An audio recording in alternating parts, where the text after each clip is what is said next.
ជាងពេញដែនកម្ពុជាព្រះអាទិត្យរាំងស្មៃជាងពេញដែនកម្ពុជាសំរៀងស៊ីនឹងកឹមសុខាសំរៀងស៊ីនឹងកឹមសុខា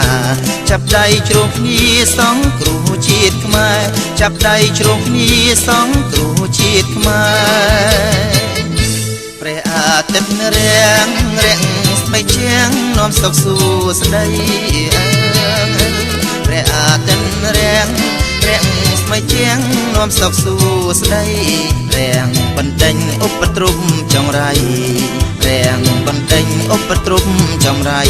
នាំខ្មែរប្រុសស្រីសងគ្រូជាតិយើងនាំខ្មែរប្រុសស្រីសងគ្រូជាតិយើងគណៈបក្សសង្គ្រោះជាតិដឹកនាំដោយឯកឧត្តមសំរងស៊ីនិងឯកឧត្តមកឹមសុខាយើងទាំងអស់គ្នាបោះឆ្នោតឲ្យគណៈបក្សសង្គ្រោះជាតិដែលមានសញ្ញាព្រះអាទិត្យរះនិងមានលេខរៀងទី7ព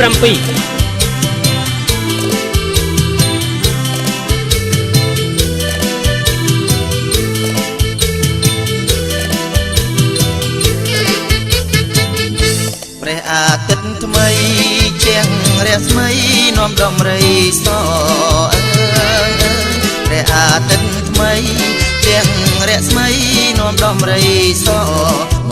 កទទួលកុលបុត្រស្មោះសមកទទួលកុលបុត្រស្មោះសសំរៀងស៊ីល្អនិយមរដ្ឋមន្ត្រីថ្មីសំរៀងស៊ីល្អនិយមរដ្ឋមន្ត្រីថ្មីអ្នកដឹកនាំចាំងខ្វាក់ឆន្ទៈខ្វះទាំងសមត្ថភាព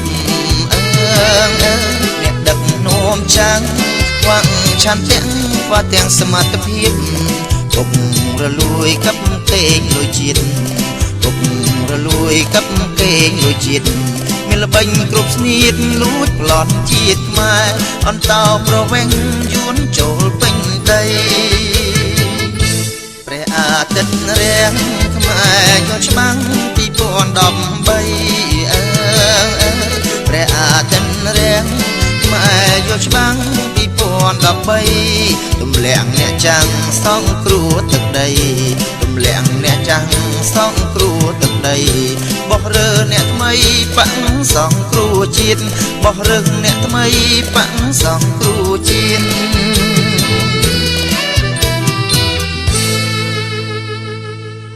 យើងបោះឆ្នោតឲ្យគណៈបក្សសង្គ្រោះជាតិដើម្បីដោះស្រាយបញ្ហាអន្តោប្រវេសន៍ខុសច្បាប់យើងបោះឆ្នោតឲ្យគណៈបក្សសង្គ្រោះជាតិដើម្បីចាស់អាយុ65ឆ្នាំឡើងទៅទទួលបានប្រាក់ឧបត្ថម្ភមួយខែ 40000 រៀលយើងបោះឆ្នោតឲ្យគណៈបក្សសង្គ្រោះជាតិដើម្បីមន្ត្រីរាជការប៉ូលីសទាហានទទួលបានប្រាក់ខែយ៉ាងតិច1លានរៀលយើងបោះឆ្នោតឲ្យគណៈបក្សសង្គ្រោះជាតិដើម្បីព្យាបាលជំងឺក្នុងមន្ទីរពេទ្យរដ្ឋដោយមិនបាច់បង់ប្រាក់សម្រាប់ប្រជាពលរដ្ឋក្រីក្រយើងបោះឆ្នោតឲ្យគណៈបក្សសង្គ្រោះជាតិដើម្បីបញ្ចុះថ្លៃប្រេងសាំងអគ្គិសនីជីកសិកម្មនិងបញ្ចុះអត្រាការប្រាក់បោះឆ្នោតឲ្យគណៈ